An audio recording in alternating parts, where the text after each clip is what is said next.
हमारे साथ इस वक्त एक लेजेंडरी एक्टर मौजूद है और इरफान साहब इज देयर विद अस। मैं इरफान साहब को देख रही थी तो बिल्कुल कार्बन कॉपी सरमद की है। ऑब्वियसली सरमद इनकी कार्बन कॉपी है। अगर मैं कहूँ गलत हो जाता, कुछ नहीं होता, हो जाता लाइव ट्रांसमिशन में। और मैं सिर्फ और सिर्फ अपने जहन में दे रही थी जोर के चौधरी करमदाद, अंधेरा उजाला और मेरी अम्मा की डांट और होमवर्क ना करना। बस ये मुझे सारी चीजें याद आ रही थी because it is one of those legendary plays जो वाकई में सड़कें खाली हो जाती थी देखने के लिए लोग। और भी इरफान साहब ने इतना माशाल्लाह काम किया। इनका कैरेक्टर माशाल्लाह उसमें इतना ज्यादा पसंद किया गया। उसके अलावा जी इरफान साहब को प्राइड ऑफ परफॉर्मेंस मिल चुका है, बेतहाशा बुलान award, graduate award, national award. उसके अलावा अमेरिकन सोसाइटी का भी इन्हें अवार्ड मिला हुआ है, ऑस्ट्रेलिया का भी मिला हुआ है और बहुत से अवार्ड्स मिले हुए हैं। लेकिन जितने भी अवार्ड्स मिले इनकी परफॉर्मेंस और इनकी पर्सनैलिटी को मैच नहीं कर सकते। आज हमारे मेहमान हैं, उन्हें खुशामदीद कहते हैं। अस्सलाम वालेकुम सर। अस्सलाम वालेकुम। क्या हाल है इरफान साहब? मैं ठीक ठाक। मैं हमेशा ये फील करता हूँ, ये आपने जो चौधरी करमदाद का जब कैरेक्टर किया और उसमें वो बाल आपके सफ़ेद और एक एजेड कैरेक्टर, उसमें आप लगे एजेड, लेकिन जब मैंने आपको रियल लाइफ में देखा तो आप तो बड़े यंग, उस माने में तो और भी ज्यादा यंग होंगे आप। ब्यूटीफुल भी अभी तक माशाल्लाह यंग एंड ब्यूटीफुल है। तो उस एज में एक एजेड कैरेक्टर करना बड़ा मुश्किल काम है। तो कैसा, मतलब आपने क्या, आपका मुशाहिदा था और फिर इतना ज्यादा अच्छा आपने उसे कॉपी किया पुलिस कल्चर? असल में हुआ ये फारूक मियाँ कि जब मैंने काम शुरू किया ना तो ना मैं बच्चा था ना जवान था। अच्छा। एक बीच में एक लटका हुआ एक इंसान ठीक है। तो पहला चूंकि रेडियो से आगाज किया तो रेडियो पर तो आवाज ही होती है। सही।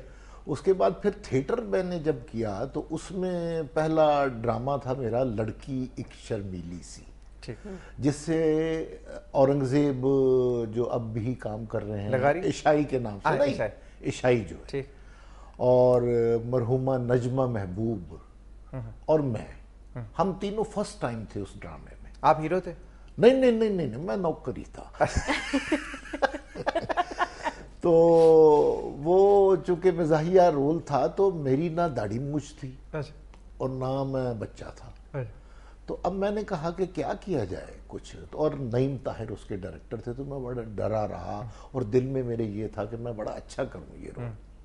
तो रेडियो पर चूंकि मैं काफ़ी काम करता था उन दिनों भी, तो यास्मीन आपा, यास्मीन ताहिर जो थी, ये फौजी भाइयों का प्रोग्राम करने आती थी, तो यही प्रोड्यूसर थी उस ड्रामे की।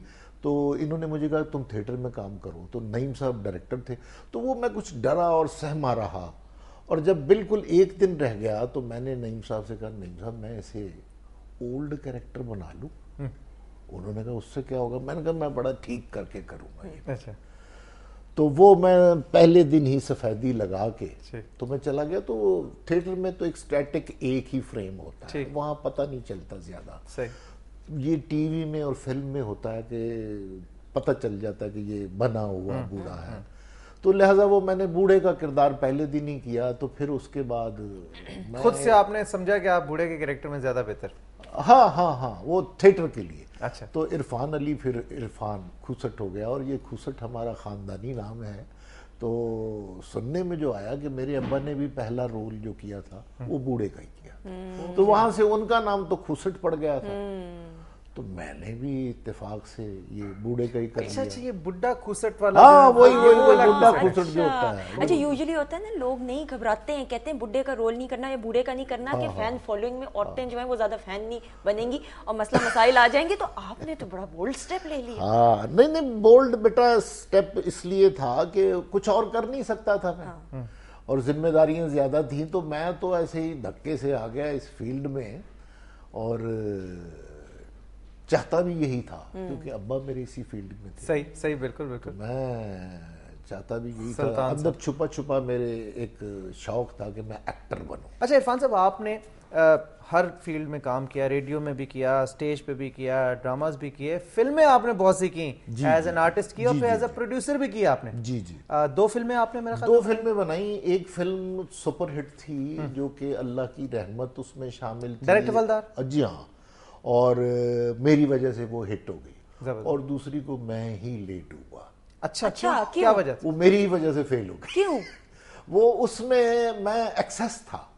अच्छा। यानी वो पैसे चूंकि मैंने लगाए थे ना, तो मैंने कहा ये 14,500 फुट है, उसमें कोई 14,500 फुट में मैं ही मैं था। अच्छा बता, सेल्फ एक्सपोजर ज्यादा था। मैं ले बैठा वो भी कॉमेडी फिल्म थी? हाँ जी, कॉमेडी फिल्म थी। असल में होता ये है कि जब कोई कामयाब होता है ना फिल्म में, तो उसके गिर्द एक ऐसे लोगों का हल्का बन जाता है जो उसको, उसकी सोच जो है वो खत्म कर देते हैं। हवारियों की बात करें? हाँ जी, हाँ हाँ हाँ। तो पहली फिल्म जब हिट हुई तो मैंने कहा कि मेरी दरमियानी उम्र तो शुरू हो चुकी हुई थी, तो मैंने कहा कि वो मैं और मेरी पहचान कैरेक्टर रोल्स ही थे, तो मैंने कहा मैं दूसरी फिल्म में भी कोई कैरेक्टर रोल करता हूं। तो वो जो मेरे इर्द गिर्द लोग थे उन्होंने कहा ना जी ना की कर दे, तुसी भाईजान तुसी हीरो वो सॉर्ट ऑफ हीरो कह सकते हो उसको, कि वो एक मेरी उम्र से कम उम्र का कैरेक्टर था। वो मेरा एक ड्रामा ही जिसको मैंने वो फिल्म के लिए बनाया। और पहली फिल्म में तो कोई ऐसे मैंने प्रोफेशनल्स फिल्म वाले नहीं डाले थे, दूसरी फिल्म में डाले और एक बड़े रिनाउंड राइटर ने वो लिखी। अच्छा। मगर वो राइटर ने कोई तवज्जो नहीं की मेरी तरफ। अच्छा। और उसने वो कहानी लेकर भी ना उसमें फिल्म डाल दी जो लोग तवक्को नहीं करते थे मेरे साथ। तो वो दूसरी फिल्म मैं खुद ही ले। अब वक्त आ गया जल्दी से सवाल और जल्दी से जवाब होने हैं। अच्छा जी, रैपिड फायर राउंड है और बड़ा इजी सा होता है। मैं देखें जो हिस्सा मैं आपसे पूछूंगा उसमें बेसिकली मैं आपको एक लफ्ज बताऊंगा, जो भी पहली सोच आपके जहन में आए वो आपने बतानी है। जैसे मैंने अगर लेट से कहा आसमान, तो आप कह सकते हैं बारिश, बादल, जो भी आपके दिल में, ठीक, चलिए जो चीज आपके जहन में आती। हाँ जी। प्यार, नफरत, पैसा, पैसा पैसा पैसा पैसा ओके।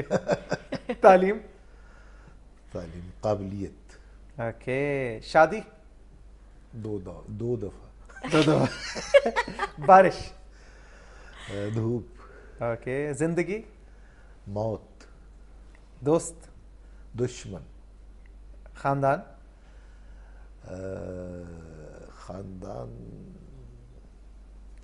जरूरी गैर जरूरी, कुछ भी, कोई जुमला भी कह सकते हैं। हाँ, खानदान खानदान ही होता है और खानदान में प्यार मोहब्बत होना चाहिए। ओके। खाना, पीना, इंटरनेट, टेलीफोन। ओके। जिंदगी किस चीज के बगैर अधूरी है? जिंदगी किस चीज के बगैर अधूरी है? जिसका कोई प्यार करने वाला ना हो, जिससे कोई बात करने वाला ना हो, उसकी जिंदगी अधूरी है। शोबिस, एक ऐसी जगह जहां ताज पहनाए और ताज उछाले जाते। क्या बात। अच्छा, रोमांटिक सॉन्ग सबसे फेवरेट आपका कौन सा? पीर मेरे है जुगनी। बात ही खत्म कर। अच्छा जी, जल्दी से मैं भी आपसे लंबे लंबे वाले सवाल करूंगी। जी। अच्छा जी, औरत के आंसू मर्द को जल्दी घायल करते हैं या उसकी मुस्कुराहट? मुस्कुराहट। खाने में सबसे बुरी डिश कौन सी लगती है? गोंगलू और कलेजी पेपरा। अच्छा, गोंगलू क्या है? गोंगलू का नहीं पता। शलजम। ओ अच्छा, ये हालांकि पकता नहीं, मगर मुझे किसी ने पकाकर खिलाने की कोशिश की। एक बंदे ने आलू और करेले भी पकाकर खिलाए। अच्छा, आलू और करेले मिक्स। ये क्या? ये मैं भूल कैसे गई गोंगलू को? मुझे तो यही नहीं समझ आ रहा। मैंने अफ्रीका में फ्राइड बनानास भी खाए हैं, बनाना केलों का सालन भी खाया हुआ है। हाँ, केले तो पकते कच्चे। अच्छा जी, do you believe in love at first sight? पहली नजर में मोहब्बत? जी, पहली बार पहली नजर में होती है और कई बार होती है। होती चली जाती है। अच्छा, भूख ज्यादा खतरनाक होती है या भूखा एक्टर? भूखा एक्टर। सही। अच्छा, अगर आपके लिए एक दिन के लिए आपकी गाड़ी आपसे छीन ली जाए और आपको इन 3 ऑप्शंस में से कोई एक ऑप्शन सिलेक्ट करनी हो, तो किस चीज में सफर करना पसंद करेंगे? ऑटो रिक्शा, साइकिल या लोकल बस? साइकिल में चलानी आती है? वो 3 पहियों वाली सारी जिंदगी चलाई। अच्छा इरफान साहब, आपका सबसे पसंदीदा सियासतदान कौन? मेरा पसंदीदा सियासतदान ये नहीं कि वो मैं किसी पार्टी का बंदा हूँ या मैं कहता हूँ, सियासतदान भी मैं उन्हें ही समझता हूँ, कायदे आज़म मोहम्मद अली। वो तो खैर पूरी कौम के मोहसिन है, लीडर है। अच्छा, आजकल के सियासतदानों में से कोई पसंद है? नहीं, आजकल के सियासतदान किसी को पसंद नहीं फरमाते? नहीं, कोई नहीं। अच्छा, ठीक। इस पार्टी से कोई thank you so much Irfan साहब। जाऊं मैं? नहीं, ये मेरी मजाल में वक्त कम है, वरना आपके साथ तो भी सर मैं गोंगलू की और डिटेल्स लेनी है, मैं गोंगलू पकाना है, गोंगलू वाले पकौड़े शकोड़े। नहीं, गोंगलू के पकौड़े कब होते हैं? फिर बनाने में क्या हर्ज है? बनाने में हम करेले के बनवा लेते हैं, तो गोंगलू की अच्छी। Thank you so much, it was a pleasure having you and आप इसी तरह अच्छा काम करते हैं और हमारी नेक दुआएं और तमन्नाएं आपके साथ हैं। Thank you so much. बहुत शुक्रिया इरफान साहब, thank you so much, we are really honoured कि आप हमारे प्रोग्राम में आए।